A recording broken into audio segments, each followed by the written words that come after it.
हिमालय की ऊंची पहाड़ियों के बीच एक छोटा सा गांव था, शिवपुर।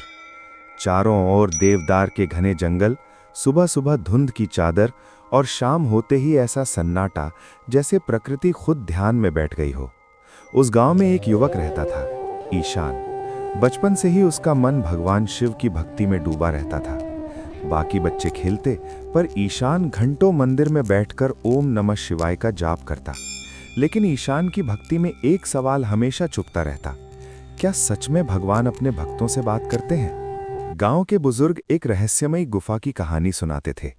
जंगल के बीचों बीच एक प्राचीन गुफा है, वहां आज भी महादेव स्वयं विराजमान है।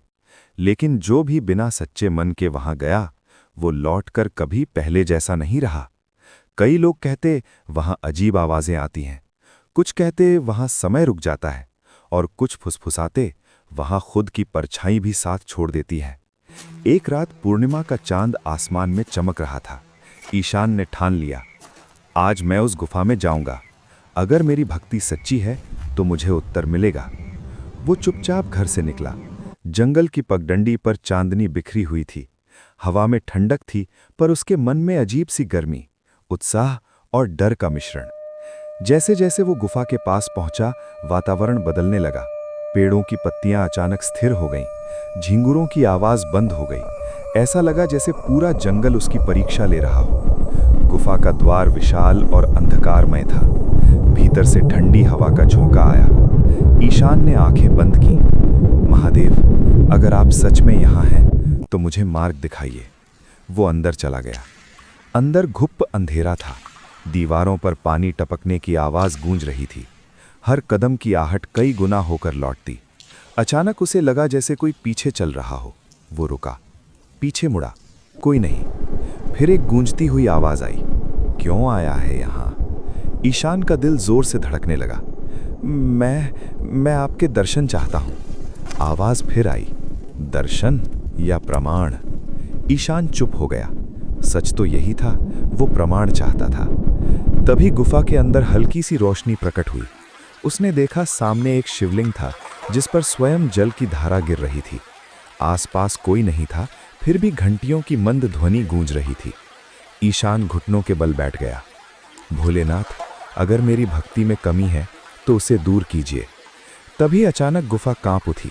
दीवारों पर अजीब छायाएं बनने लगीं। उन छायाओं में उसने अपने जीवन के दृश्य देखे, जहां उसने अहंकार किया था, जहां उसने किसी को ठेस पहुंचाई थी, जहां उसने भक्ति के बदले प्रशंसा चाही थी। आवाज फिर गूंजी, भक्ति वो नहीं जो संसार को दिखे, भक्ति वो है जो अंधेरे में भी स्थिर रहे। ईशान की आंखों से आंसू बहने लगे। उसे समझ आ गया, वो भगवान से मिलना नहीं, खुद को साबित करना चाहता था।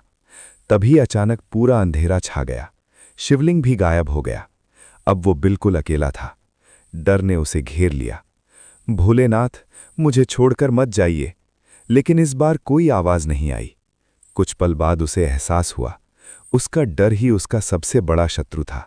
वो वहीं बैठ गया, आंखें बंद की, गहरी सांस ली और बिना किसी अपेक्षा के जाप करने लगा, ओम नमः शिवाय, ओम नमः शिवाय।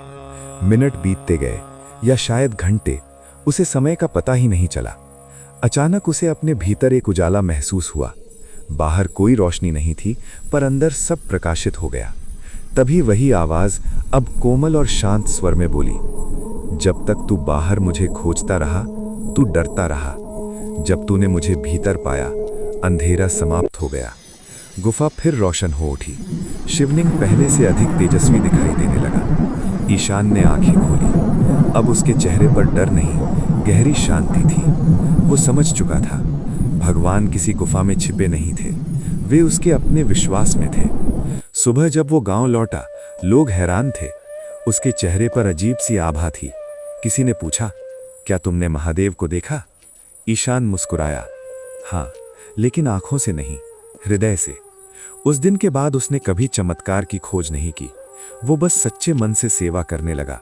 गरीबों की मदद करता, मंदिर की सफाई करता और बिना दिखावे के भक्ति करता। धीरे धीरे गांव में भी बदलाव आने लगा। लोगों ने समझा, भक्ति डर से नहीं, प्रेम से होती है, प्रमाण से नहीं, विश्वास से होती है। और उस रहस्यमयी गुफा की कहानी वो आज भी है। कहते हैं जो वहां सच्चे मन से जाता है उसे कोई आवाज नहीं सुनाई देती, क्योंकि उत्तर बाहर नहीं भीतर मिलता है।